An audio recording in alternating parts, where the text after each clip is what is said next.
Millions of people across the world use Apple Watches, Oura Rings, and other wearable devices to track their sleep. In our conversations with fellow students at UChicago, we started to become interested in how these devices and the data that they spit out shape the way people feel about their health, their well-being, and their personal data. We decided to investigate this in our final project. This documentary delves into relevant literature and insights on data and well-being, then comes to life through interviews with students who use sleep trackers. We want to understand how this small part of data use relates to well-being, and we are excited to take you on this journey. Wearable self-tracking devices have become increasingly popular in recent years as a way to better understand our bodies and create healthy habits. There are two main types of self-tracking devices: wrist-worn devices such as the Apple Watch and ring-based trackers such as the Oura Ring. One of the main features of these technologies is sleep tracking. Most devices can tell you how much sleep you got, how many times you woke up during the night, and for how long, and the quality of your sleep. But how do wearable health technologies actually work, and how accurate is the data they produce? While there are slight differences in the functionality of wearable devices, they generally gather information from four main metrics: heart rate, respiration, skin temperature, and movement. Based on these data, wearable technologies create a summary of how long you slept, how often you woke up, and what stages of sleep you experienced that night. They then generate a sleep score that is a combination of the quality and efficiency of your sleep, indicating whether you are well rested or not. In theory, this all sounds great, but when we actually look into research on the accuracy of these devices, new doubts and questions arise.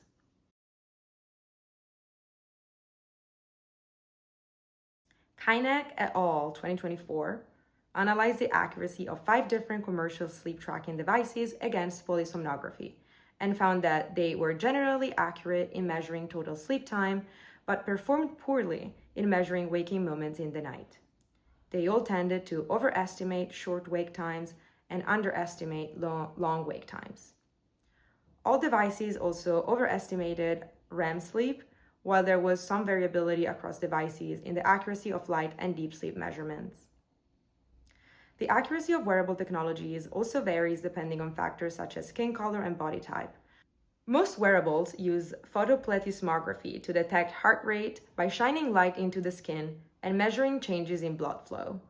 Darker skin tones absorb more light, which can reduce the quality of the reflected signal.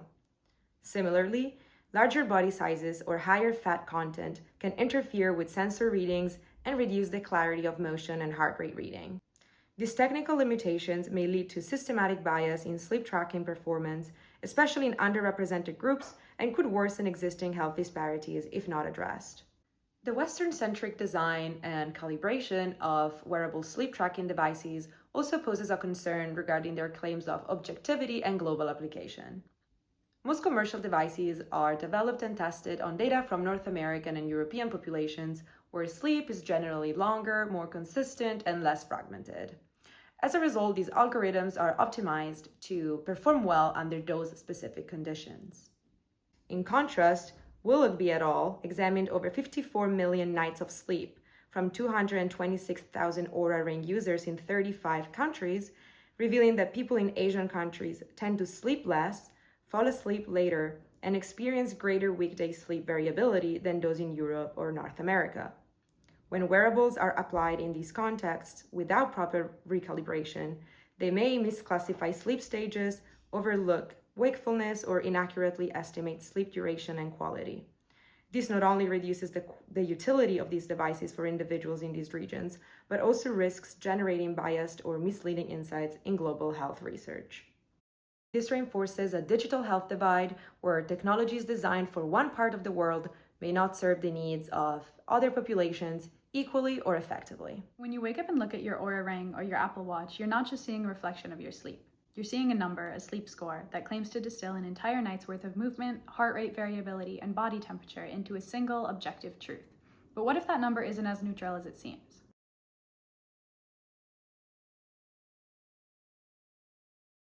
In science and technology studies, researchers challenge the belief that data is objective or that more data automatically leads to better knowledge.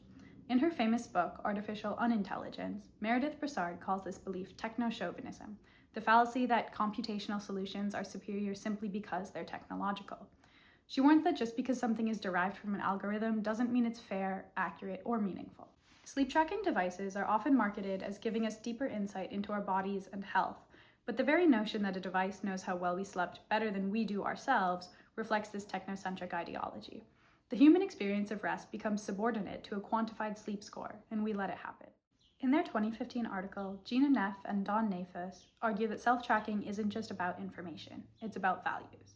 Devices like the Oura Ring or Apple Watch embed assumptions about what kind of sleep is good and what counts as normal. The problem is that these assumptions are hidden behind the sleek interface of an app. Most users never see the model behind the score. And the score itself is framed as impartial. But as STS scholars like Dana Boyd and Kate Crawford have shown, data never emerges from a vacuum. The categories used to generate sleep data, which counts as light sleep, deep sleep, or even restfulness, are the product of specific design decisions trained on selected populations and can reinforce existing biases. When we asked our participants how they felt before and after looking at their sleep data, some told us that they felt fine until they saw their data. That score has power. It might shape your mood, determine whether you feel rested or groggy, even when your body might suggest something else. This reveals what STS scholar Melanie Jeske discusses in her own work on self-tracking. Numbers don't just describe our bodies, they change how we live in them. We actually sat down with Melanie, who shared some interesting insights from her work. At this point, like over 30% of adults in the US actually have used health wearables on a regular basis. And so it's really moved away from, initially when you had kind of like the advent of the Fitbit, that's sort of like the OG wearable that people talk about. Like people were like, no one's going to use these, right? It's going to be this subset of optimizers who use these technologies. And they were really sort of relegated, right, as not being sort of serious medical technologies or health technologies. And really what we've seen sort of in the 15 years since then is that like people are actually really willing to use these technologies. They value the sort of insights that they're getting. And at the same time, right, it's really questionable whether these insights are actually valuable health information or medical information at all. What I see from users, though, is that they actually like wake up in the morning and they look at their data, right? And they're like, oh, I slept okay, like I can move forward. Or what you see is like people getting up and being like, oh, well, like I thought I slept well, but like my watch says I didn't, so something must be wrong, right? And like it's the relegation of that embodied experience to the data that I'm really, really interested in. What makes all of this more complicated is that devices rarely tell users what data they're collecting, how they're interpreting it, or why certain scores are produced. But they do tell you one thing: trust the number. And increasingly, we do. To see how these theoretical conversations play out in our own community, we sat down with a few UChicago students who use health wearable technologies like Oura Rings and Apple Watches. I use the Oura Ring. I think it's the 3rd generation. I've had this for 3 months. I think I've worn it every single night.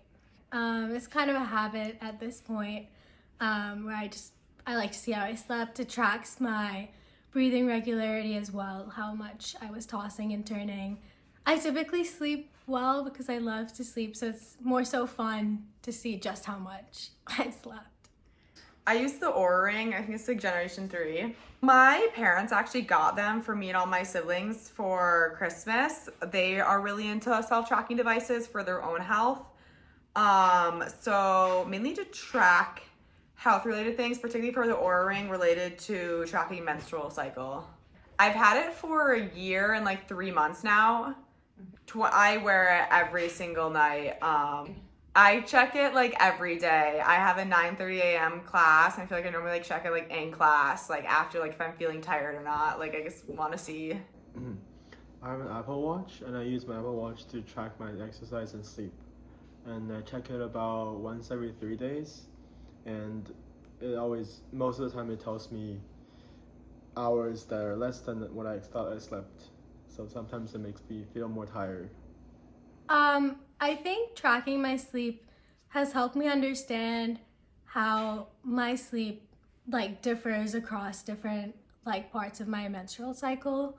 There are some days of the month where, I have insomnia, I struggle to fall asleep, and I used to think these were just random occurrences that aligned with stress, but they actually aligned with a particular phase of my menstrual cycle, and it's good to be mindful of that, and it's helped alleviate some of the stress. Sometimes I will have a really low sleep score when I feel pretty well rested and energized, particularly due to if I'm restless overnight or if I haven't gotten the right balance between deep and light sleep.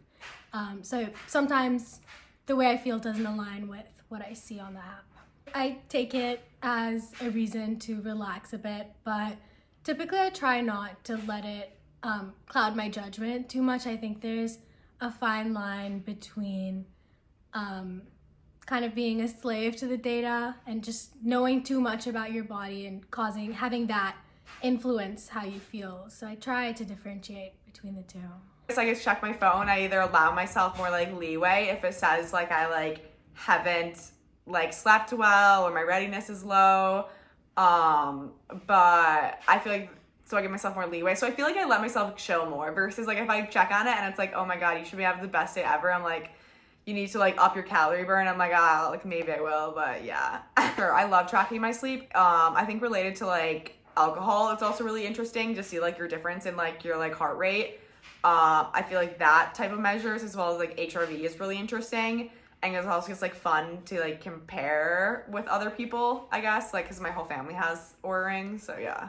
A lot. I feel like my restfulness will be bad. I feel like that's the thing that I'll be the most surprised about when I'll see like frequent wake ups, and that's really interesting. And I feel like that has helped me like approach sleep differently because I try to like maybe fall asleep to like deep sleep podcasts or something that are supposed to like help you like stay asleep, and that's something I definitely like noticed through the Oura tracking. Like, because I'll be like, oh, I slept really good because I'll like have gotten like 9 hours of sleep, but like they'll be like, I'll have a bad sleep score because my restfulness was bad. And I feel like that'll be interesting. So like, oh, like I thought like I like spent like 10 hours in bed, like I should have gotten great sleep, and then it'll be like bad because like I was like up and like, so like that will be like interesting, I guess. Well, I know it's probably not entirely accurate because there might be some measurement error, but I still use it because I feel like it's good enough and it's good to know how much sleep I get. I think, yeah, I try to just take it with a grain of salt and for what it is. I feel like I trust it so much, and I like, because I feel like it is very accurate, at least for girls, like there are like, I feel like the menstrual tracking, like if it like will tell you to get your period and you literally do, I feel like that like, you just like learn to trust it. You're like, wow, this like actually knows my body better than I know it, which I feel like can be like, you can take that too far for sure. Through our research and interviews, we have learned a lot about the relationship between wearable health technologies, sleep, data, and well-being. Our lit review shares insights into data bias, techno-chauvinism, and general problems of wearable technologies, telling us that we should not take data as an objective truth. Interviewing UChicago students brought this to life. Our participants shared key insights into their sleep tracking habits and their relationship with their data. Ultimately, we studied the relationship between data and embodiment and the problematic nature that arises when data surpasses our own lived experiences. Still, sleep tracking devices have some clear benefits, as our participants have shared. Our final takeaway then is that these devices are not inherently evil, but we should take them with a grain of salt and try to understand the complexities surrounding data and well-being. We will certainly take these insights into our own lives, and we hope this documentary has been as enjoyable and enlightening to watch as it was to create. In this era, data is just a fact of everyday life, but really understanding its complexities is key to truly understanding ourselves.